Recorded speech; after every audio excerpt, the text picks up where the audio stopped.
Hi, I'm Mystery Shy, and holy moly was this game frustrating!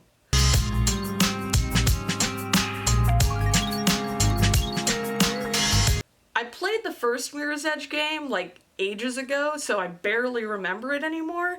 I mostly remember enjoying the sections that were kind of like a puzzle, where you had to figure out how to navigate to the next section of the game. So I decided to play Mirror's Edge Catalyst to take a break from the Dying Light series. It's set up kind of similarly, like you can go on these random side missions if you want to, or you can just go straight to the point and do the main storyline. Mirror's Edge Catalyst is your pretty standard cyberpunk fare, a futuristic city that's run by nefarious megacorporations. There's a pretty strict caste system for normal civilians or employees, and there's also people who live outside of the system. You play as Faith, who recently got released from juvie and is ready to start her life again as a runner. You spend most of the game running missions, uncovering conspiracies, and escaping the cops, KSEC. Don't worry, you can literally outrun their bullets. Now I'm going to be talking about plot later in this video, so if you care about spoilers, I will be giving a warning, so don't even worry about it. I ran most of the dead drop missions because they were relatively easy. Fragile missions were about the same level of difficulty, but you couldn't take too much damage, so you couldn't get hit by KSEC on the way or fall too hard. Covert missions were pretty frustrating, because I couldn't really understand what the definition of being seen was. Like, I could literally punch KSEC in the face sometimes, and it would be totally fine. It happens kind of rarely, but sometimes you'll come across KSEC giving a low caste a hard time, so you can just go over there and give them a gentle talking to, with your boots. In general, the non-story missions were really aggravating. I could be late by an eighth of a second and see the target destination right in front of me, and it was a fail. Come here. I have your cake or whatever.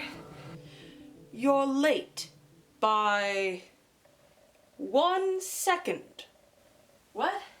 It's just a second late. No, I'm afraid a deal is a deal. Are you serious? I ran halfway across the city for this. Even if you did accomplish the job, a lot of the NPCs would be massive about it. I remember there was a mission that was like 25 seconds as the time limit, and when I got there, the guy was like, "Ugh, I was beginning to think that you weren't even gonna show up." Like, what do you mean, buddy? I just got here. So this game has some issues.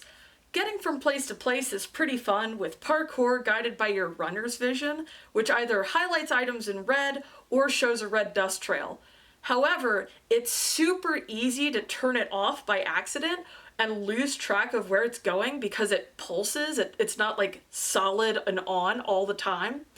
So you can lose sight of it super easily, and when you need to stop to orient yourself, it costs you valuable time. There are moments in the game when you need to line yourself up just right in order for the game to register what you're trying to do. So if you're trying to swing across a gap or disrupt a fan, you really hope that that prompt comes up quickly.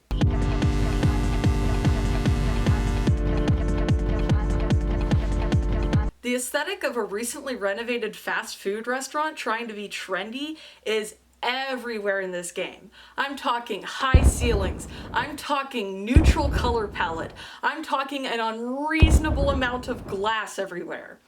It looks super cool, but man did I feel like a pigeon the number of times my dump jumped full speed into a plane of glass. I could attribute maybe half of my deaths to just jumping into the side of a skyscraper.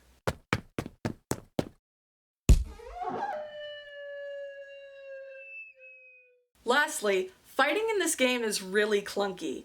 There's two primary buttons for attacking. There's square, which is a light attack with your arms, and then there's triangle, which is a hard attack with your legs. The game tries really hard to convince you that KSEC will react if you keep doing the same attack over and over again, but honestly, I just jump kicked everybody and it was totally fine. Sometimes, you'll even drop kick a man off a building, you know, for funsies.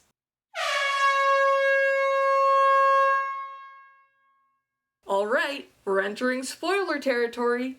You've been warned. I'm gonna be honest, I barely paid attention to the plot. I was following along at first, but then I got kind of bored and just stopped listening. I turned the game on silent and listened to podcasts instead. Playing as Faith is a massive bummer because nobody wants to see you. Apparently there are comics that explain what happened prior to this game, but I haven't had the chance to read them. The only person who actually likes you is Noah, and he disappears pretty early on in the game and shows up later just to die in your arms. They show you the same flashback like 6 times, just in case you forgot Faith's tragic backstory. She lost both of her parents and her younger sister, Kat, at the hands of the villain, Kruger. Later in the game, you find out that the daughter of the main villain, Isabel Kruger, is actually Kat. I tuned in way more after that because, hey man, I love a conflicted, we were so close type dynamic. Faith tries to reach out to Kat, but it's too little, too late, as demonstrated by her decision to leave Faith for her father. I am absolutely obsessed with a conflicted villain. And that helicopter scene where she's flying away and they're just looking at each other, yes. Yes. I really like the bones of the game, I just wish it had been fleshed out more. It felt kind of unfinished, and a lot of things in the game are recycled and redone, and it just kind of feels like filler to keep you busy. Would I play this game again? Maybe. It's kind of a brainless game, you don't have to put a ton of thought into it, so if you just want to unwind, it's worth a shot.